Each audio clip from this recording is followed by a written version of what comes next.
नमस्कार दोस्तों, scary files में आशीष के साथ आप सभी लोगों का फिर से स्वागत है एक और खौफनाक और दिल को दहला देने वाले एपिसोड में। दोस्तों, ये जो कहानी या फिर ये जो घटना मैं आप लोगों को सुनाने जा रहा हूँ, बिल्कुल सच्ची कहानी, सच्ची घटना है जो कि अर्जुन के साथ आज से करीबन 4 साल पहले घटी थी। जी हाँ दोस्तों, इस कहानी की शुरुआत होती है अर्जुन से, जब उसकी पढ़ाई पूरी हो जाती है और अपनी वो कोचिंग के लिए दिल्ली आ जाता है। क्योंकि दोस्तों उसकी घर की स्थिति काफ़ी कमज़ोर थी, यानी कि मतलब काम चला हुआ घर चल रहा था। तो उसके ऊपर एक तरह का प्रेशर था कि गवर्नमेंट जॉब उसे कैसे न कैसे करके मिल जाए। और अर्जुन काफ़ी परेशान था इस मामले में, क्योंकि उसकी फैमिली में कोई कमाने वाला भी नहीं था, क्योंकि वही इकलौता बेटा था, अपनी मम्मी पापा की संतान था, जो कि उसे ही ज़िंदगी में सब कुछ करना था और अपना घर चलाना था। तो दोस्तों अर्जुन अपनी पढ़ाई पूरी कर लेता है, ग्रेजुएशन पूरी करके दिल्ली कोचिंग सेंटर में आ जाता है, जहाँ पर वो गवर्नमेंट जॉब की तैयारी करने लगता है। कोई भी गवर्नमेंट जॉब होगी, कलरक, एमटीएस, जो भी आप समझो, उसकी तैयारी करनी शुरू कर देता है अर्जुन। और अर्जुन का सब कुछ अच्छा चल रहा था, लेकिन अर्जुन को रूम लेने में काफ़ी दिक्कत हो रही थी। वो मतलब बहुत ज़्यादा दिक्कत हो रही थी दिल्ली में कैसे न कैसे करके, यानी कि कोई सस्ता सा टिकाऊ कमरा या फिर सस्ती सी पीजी नहीं मिल रही थी। इस बात से अर्जुन काफ़ी परेशान था, क्योंकि उसकी ज़िंदगी में काफ़ी परेशानियां शुरू से भी चलती आ रही थी और उसकी घर की स्थिति भी इतनी अच्छी नहीं थी कि वो अच्छा सा रूम लेके या फिर अच्छी सी पीजी लेकर रह सके। तो काफ़ी तरह का प्रेशर अर्जुन के प्रेशर सर के ऊपर था। तो अर्जुन सोचता है कि कैसे न कैसे करके कोई सस्ता सा टिकाऊ कमरा मिल जाए। तो दोस्तों कड़ी मशक्क़त के बाद अर्जुन को एक छोटा सा कमरा मिल जाता है, जो कि मतलब पुराना सा था, ज़्यादा पैसे भी नहीं लगते, 2-2.5 हज़ार रुपये में कमरा मिल जाता है दिल्ली में, जो कि दोस्तों बहुत बड़ी बात है। दिल्ली में आ जाइए, यदि आप कमरा लेने जाओ तो कम से कम 6-7 हज़ार रुपये लगेंगे। तो ऐसे ही ये तो दोस्तों 2-3 साल पहले की कहानी है। अर्जुन को वो कमरा मिल जाता है, और जिसने उस कमरे को दिलवाया था वो अर्जुन से कमरा दिलाने के बाद कभी नहीं मिलता, बस अपने रेंट से ही ज़्यादा मेन मोटिव रखता है, यानी पैसों से। अर्जुन उस कमरे में रहता है, करीबन हफ्ता भर हो गया। अर्जुन अच्छे से रह रहा था, उसका अच्छा से काम चल रहा था, अच्छा खाना बनाता था, अच्छी कोचिंग करता था, अच्छी पढ़ाई करता था, अर्जुन का सब कुछ सही चल रहा था। तभी अर्जुन एक दिन मतलब शनिवार को अपना कोचिंग लेके वहाँ पर मार्केट में कुछ सामान वामान लेने के लिए चला जाता है, यानी फल फ्रूट सब्जी वब्जी लेने चला जाता है। और वापस अपने कमरे में रात को करीबन 8-8:30 बज जाते हैं उसको वापस आते आते। और अर्जुन अपने कमरे में आता है और खाना बनाता है और अच्छे से सो जाता है। तभी रात के करीबन 10:30 बजे अर्जुन की आंखें खुलती हैं और उसे किसी की चलने की आवाज़ आती है बाहर।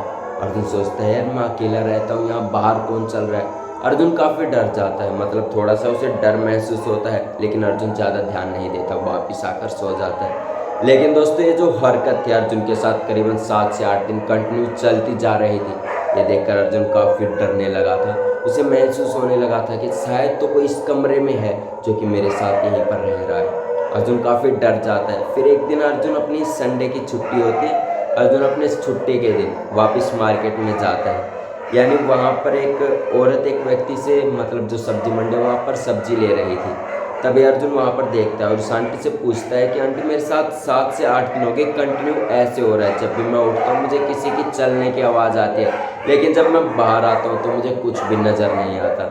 ये देखकर अर्जुन ये सारी बातें, जो मतलब रियल इंसिडेंट अर्जुन के साथ जो भी हुआ था, ये सारी बातें उस औरत को बताता है। तब वो औरत कहती है कि यार बेटा, तुम्हारे मन का वहम हुआ होगा, यानी जो तुम दिन में सोचते हो रात में सोचते हो, काफ़ी थक भी जाते हो काम करते करते, पढ़ाई करते करते, तो इस कारण से तुम्हारे साथ ऐसा होता होगा, यानी तुम काफ़ी मतलब प्रेशराइज हो, घर की फैमिली का प्रेशर होगा, तो इसलिए तुम्हें ऐसा लगता होगा।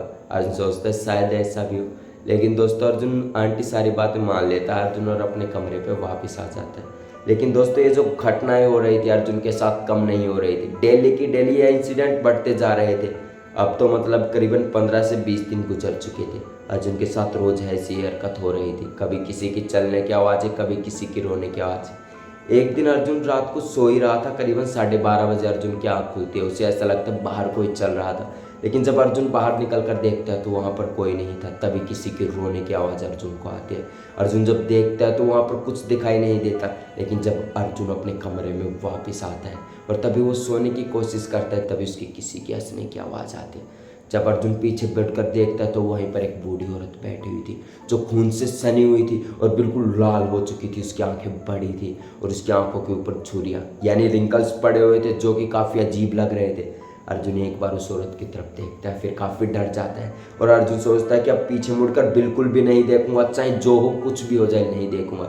अर्जुन सीधा खड़ा होता है और अपने कमरे से धीरे धीरे चलकर बाहर चला जाता है और पीछे मुड़कर बिल्कुल भी नहीं देखता। और अर्जुन दोस्तों सुबह होने तक का इंतजार करता है और अर्जुन ने सोच लिया था कि चाहे कुछ भी हो जाए अब इस कमरे में नहीं रहूंगा। अर्जुन कैसे न कैसे करके रात काट देता है। तभी आस पड़ोस में लोगों से पूछता है, कोई इसको कुछ नहीं बताता। तभी एक बूढ़ा सा व्यक्ति वहाँ पर मिलता है और अर्जुन को सारी बातें बताता है। यहाँ पर पहले कैसे न कैसे करके कौन रहा करता था, सारी बातें बता देता है कि यहाँ सबसे पहले एक बूढ़ी औरत रहा करती थी जो कि मतलब ब्लैक मैजिक काला जादू जानती थी। जब भी कोई वहाँ उसके घर, यानी कि हमारे घर जैसे चीनी चाय पत्ती दूध कभी कभी ख़त्म हो जाता है, चावल ख़त्म हो जाते हैं, ऐसे ही हम लेने चले जाते हैं। ऐसे ही जब कोई वहाँ पर जाता था तो वो देखते थे कि एक चित्र बना हुआ था, यानी फर्श पर कोई चित्र काला सफ़ेद चूना वूना लाल सब कुछ गिरा हुआ था। ये देखकर लोग काफ़ी डर जाते थे और जब भी चाय चीनी चायपत्ती कुछ भी लेने जाते थे तो बिना कुछ कहे वहाँ से वापस आ जाते थे, क्योंकि वहाँ पर देखते थे कि सब कुछ बिखरा हुआ था और खूब बढ़िया थी। और ऐसा बताते थे कि लोग वहाँ पर मतलब वो आत्माओं को कंट्रोल करते, आत्माओं को पकड़ते। ये सारी बातें वो बूढ़ा व्यक्ति अर्जुन से बता देता है। अर्जुन काफ़ी डर जाता है दोस्तों और अगले ही दिन अर्जुन यानी सुबह होने तक का इंतजार किया था, अर्जुन करीबन 10 बजे तक उस घर को खाली कर देता है और कह देता है कि अब की बार कभी भी दिल्ली में ऐसी जगह पे नहीं रुकूंगा, मैं अपने घर वापस ही चला जाऊंगा।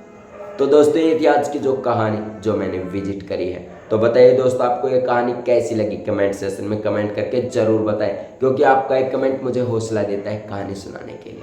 तब तक के लिए जय हिंद दोस्तों, मिलते हैं अगले शनिवार को फिर से एक और खौफनाक और